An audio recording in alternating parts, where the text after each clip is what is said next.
Palabra y vida.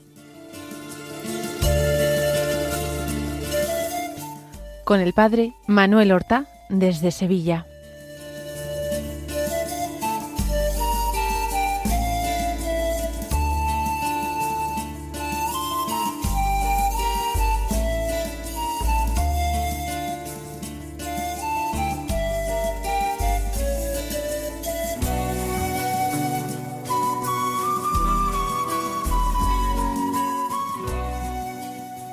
En el nombre del Padre, y del Hijo, y del Espíritu Santo. Amén. Alabados sean Jesús y María. Muy buenos días, queridos amigos, oyentes de Radio María y seguidores del programa Palabra y Vida. Hoy es el jueves de la 28ª semana del tiempo ordinario. Un jueves que es 16 de octubre. La Iglesia celebra hoy distintos santos. Destaco sobre todo a Santa Margarita María de Alacoque, una gran mística que hizo muchísimo para difundir la devoción del Sagrado Corazón de Jesús y que se implantara esta solemnidad en la Iglesia. Ella había nacido en un pueblo de la Borgoña francesa el 22 de julio del año 1647, en una familia muy cristiana, donde fue educada en el amor y en la piedad. Con 4 años hizo un voto privado de castidad porque quería entregarse totalmente a Jesús y vivir para él. Como quedó huérfana de padre cuando era todavía muy pequeña, la familia tuvo que sufrir muchas penurias materiales.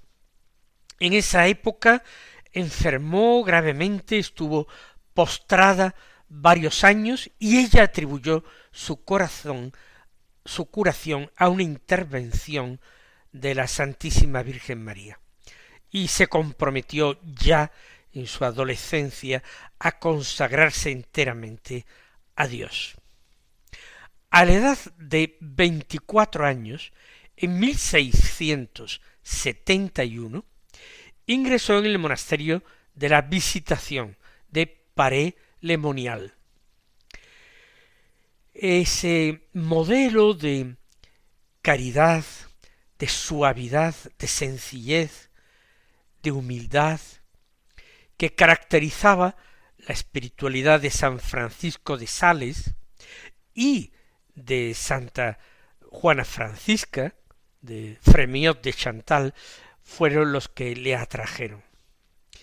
Lo que ocurre es que tuvo desde muy joven una vida mística intensa, llena de éxtasis, visiones y otros fenómenos extraordinarios, que suscitó, pues, por una parte admiración entre personas que la creyeron y otras personas que no la creyeron y se llenaron de sospechas, pensando que tenía grandes deseos de protagonismo, de ser conocida.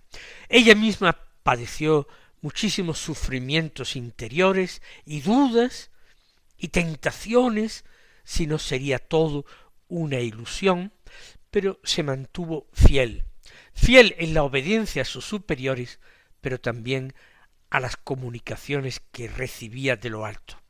Entre 1673 y 1675, es decir, entre los 26 y 28 años de edad, tuvo una serie de revelaciones del corazón de Jesús.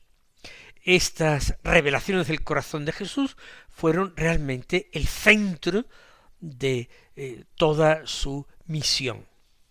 Jesús se le manifestó visiblemente, resplandeciente de gloria, mostrándole su corazón sobre el pecho, rodeado de llamas, coronado de espinas, con una herida abierta, y le dijo: «He aquí este corazón que tanto ha amado a los hombres, que nada ha perdonado hasta agotarse y consumirse para mostrarles su amor, y en cambio no recibe de la mayor parte sino ingratitud, desprecio y olvido.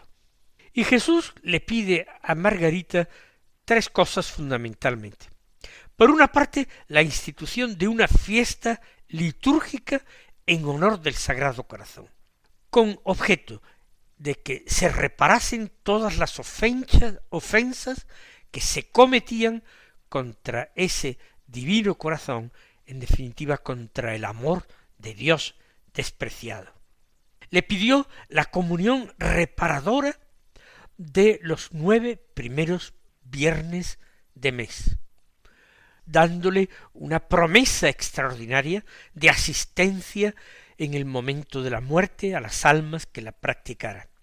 Y pidió también la práctica de la hora santa, la noche de los jueves al viernes, una hora de oración en memoria y en honor de la agonía que Jesús padeció en Getsemaní. Todas estas peticiones no fueron aceptadas fácilmente, ni en su monasterio, ni muchísimo menos en la Iglesia. Pero una ayuda extraordinaria para Margarita María vino cuando un jesuita fue destinado a la casa de la Compañía de Jesús en Paray-le-Monial. Se trataba de Claudio la Colombier. Se convirtió en su confesor y director espiritual, y él discernió la autenticidad de esas experiencias místicas de Margarita María, y se convirtió en un gran apoyo suyo.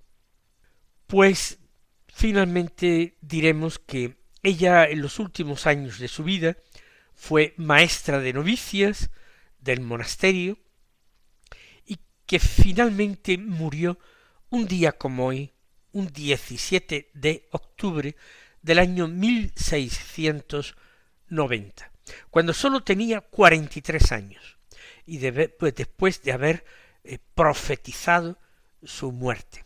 En el año 1765, el Papa Clemente XIII aprobó la fiesta del Corazón de Jesús, y fue el Beato Pío IX quien la extendió a toda la Iglesia en el año 1856.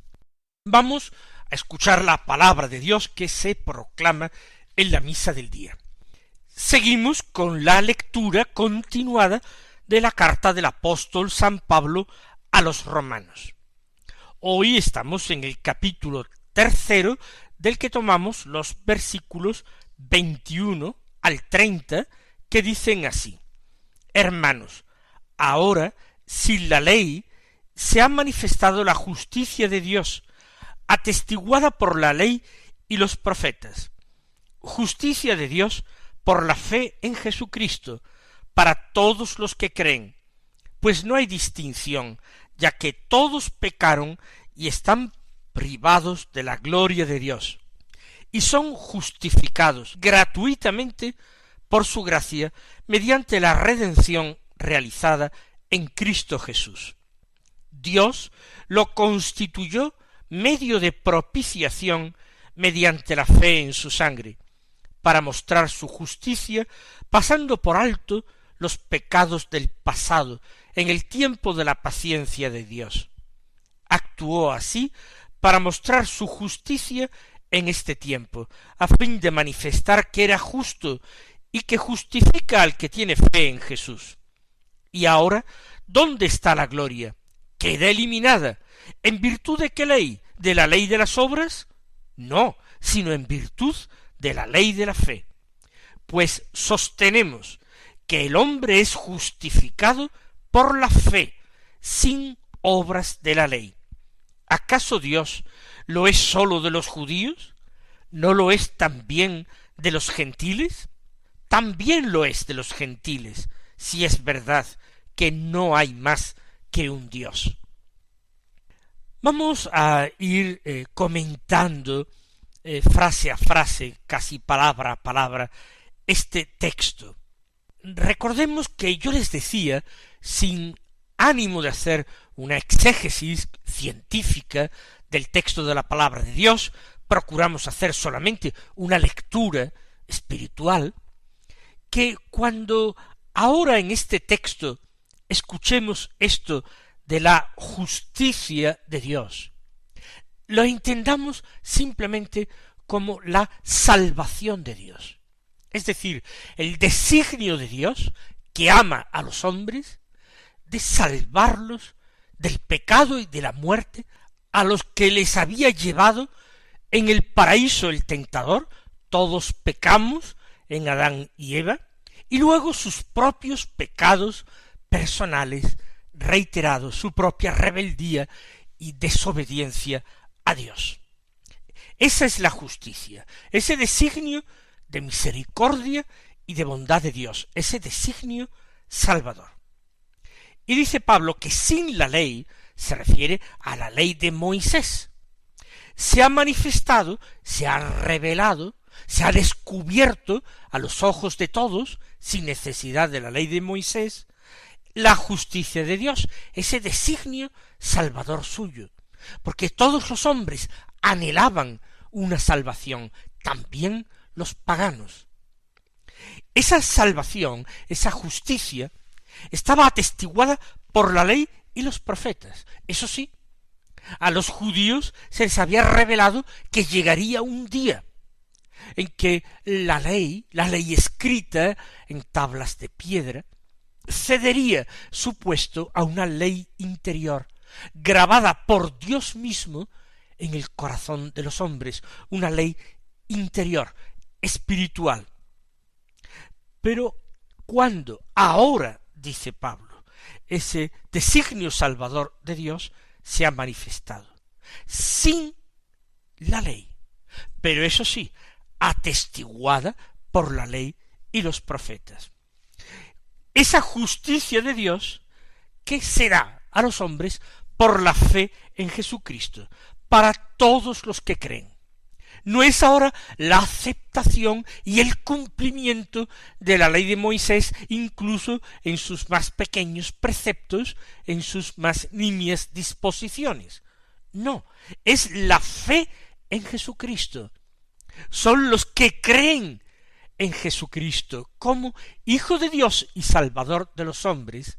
Jesús, el Verbo de Dios venido en la carne, engendrado como Hijo de Dios antes del tiempo, pero nacido en el tiempo de la Virgen María. Quien cree en él tiene vida eterna. La justicia, la salvación de Dios, viene de la fe en Jesucristo para todos los que creen. Para todos, insiste Pablo, no sólo para los judíos, también para los gentiles, muchos de los cuales conforman la comunidad de Roma a la que escribe el apóstol. Y esto porque no hay distinción, para Dios no hay distinción grande entre judíos y gentiles. Tanto unos como otros pecaron primero en Adán, y luego siguieron pecando los judíos y los gentiles. Unos serán condenados por la ley y otros serán condenados sin la ley, porque a todos Dios le dio la razón y el conocimiento de su existencia a través de sus obras, de las obras de la creación. Todos están pecados, dice Pablo, todos están privados de la gloria de Dios. Pero todos, judíos y gentiles, son justificados gratuitamente. No por las obras de la ley, en cuyo caso sólo se podrían salvar los judíos, los hijos de Israel, sino que todos son justificados, salvados, gratuitamente, como don de Dios, como regalo de Dios, por su gracia.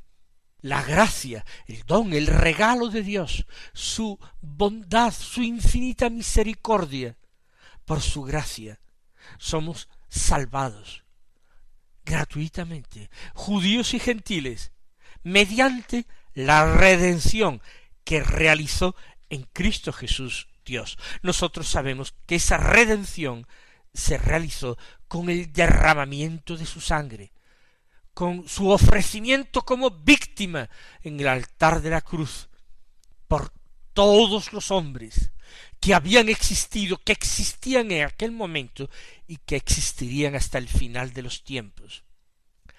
Por ellos derramó el Señor su sangre en la cruz. Por tanto, la salvación viene gratuitamente de Dios a todo hombre que la acepte por la fe, que crea. Pero esa salvación se produce mediante la redención, el sacrificio redentor realizado por Cristo Jesús. Vamos a bendecirle y a darle gracias, y a San Pablo por esta forma de explicar y de enunciar el misterio central de nuestra fe, que el Señor quiso revelarle un día, empezando en el camino de Damasco, pero no sólo para su propio beneficio y salvación, sino para la de todos nosotros. Sigue explicando Pablo en qué consistió la obra salvadora de Dios.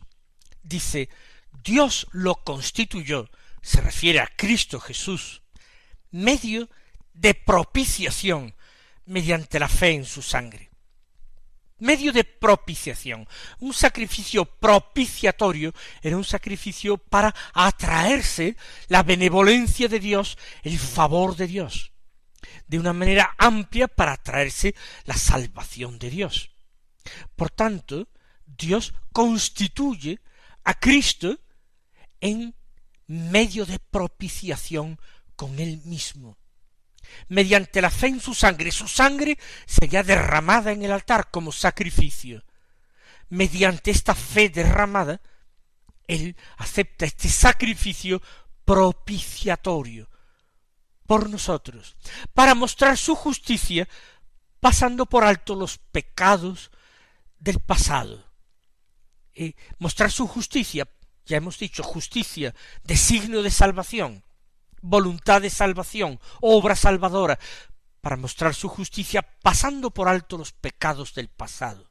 En el tiempo de la paciencia de Dios, Dios ha tenido muchísima paciencia, ha ido conduciendo a la humanidad, no solamente a Israel, como un adulto lleva a un niño pequeño, como un esclavo pedagogo conduce al niño hasta el maestro que lo enseña. Dios ha actuado con paciencia, porque no ha querido la destrucción del hombre, obra de sus manos, sino que ha querido la progresiva conversión de éste, el progresivo descubrimiento por parte de éste de su amor. La ley para todo el pueblo de Israel ha sido el pedagogo, el conductor del pueblo, pero la paciencia de Dios también se manifestó para con los paganos. Paciencia en el tiempo del pasado, el tiempo del pecado. Dios actúa así para mostrar su justicia en este tiempo, para mostrar su salvación en este tiempo actual, que es el tiempo del Mesías, a fin de manifestar que era justo y que justifica al que tiene fe en Jesús. Dios es santo, porque Dios es amor, porque Dios tiene esa capacidad de salvar a los hombres de sus propios pecados. Con su misericordia muestra a los hombres cuál es su justicia y cómo se alcanza su justicia. Justifica al que tiene fe en su Hijo, en Jesús. Y ahora pregunta de una manera retórica San Pablo: ¿dónde está la gloria? Queda eliminada. ¿A qué gloria se refiere? A la gloria de poner la propia esperanza, la propia santidad en las obras de la ley. Como aquel fariseo de la parábola contada por Jesús, que fue al templo a orar y se plantó allí de pie para decirle a Dios: oh Dios, te doy gracias, porque no soy como los demás hombres, injustos, pecadores, adúlteros, tampoco soy como ese publicano. Yo ayuno 2 veces por semana pago el diezmo de todas mis ganancias. Esa es la gloria que queda eliminada, esa gloria que se pone en las propias obras. No sirve para nada para Dios, porque nadie puede salvarse a sí mismo. Es Cristo con el derramamiento de su sangre, con su obediencia, con su sacrificio, el que nos justifica. Por tanto, ¿dónde está la gloria?, se vuelve a preguntar Pablo. Queda eliminada. Y él puso algún tiempo en su vida la gloria en esto, porque fue fariseo, porque se educó en el corazón de este grupo religioso, porque ponía todo su celo en hacerse santo, persiguiendo a los cristianos, a los que seguían aquel camino abierto por Jesús. Queda eliminada esta gloria. ¿En virtud de qué ley queda eliminada esta gloria? ¿De la ley de las obras acaso? Ni hablar. ¿De la ley de Moisés? No.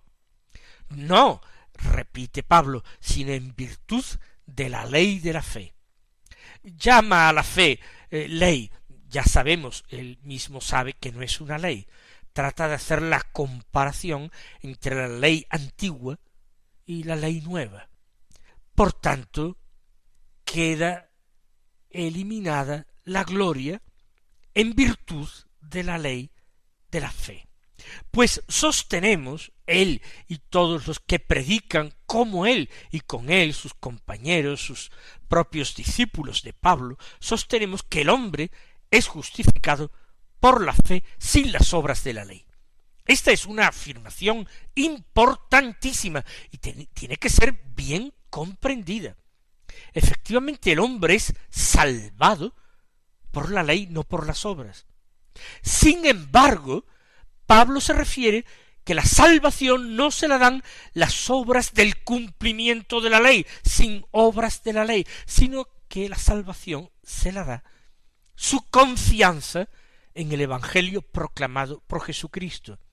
Y por supuesto, ello va de sí su coherencia al aceptar este Evangelio por la fe, una coherencia que le lleva a vivir de acuerdo con la enseñanza de Jesús, no de espaldas a la enseñanza de Jesús.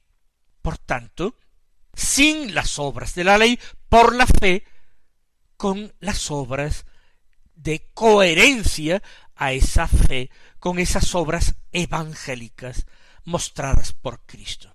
Porque ¿acaso Dios lo es sólo de los judíos? No, lo es también de los gentiles.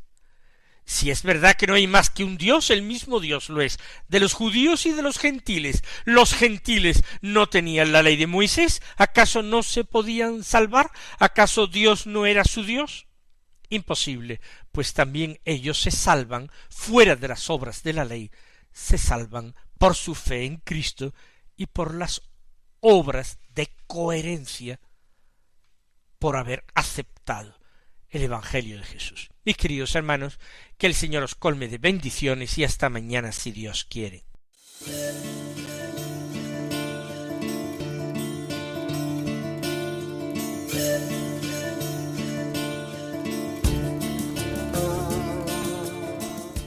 Han escuchado en Radio María Palabra y Vida, un programa que dirige el Padre Manuel Horta.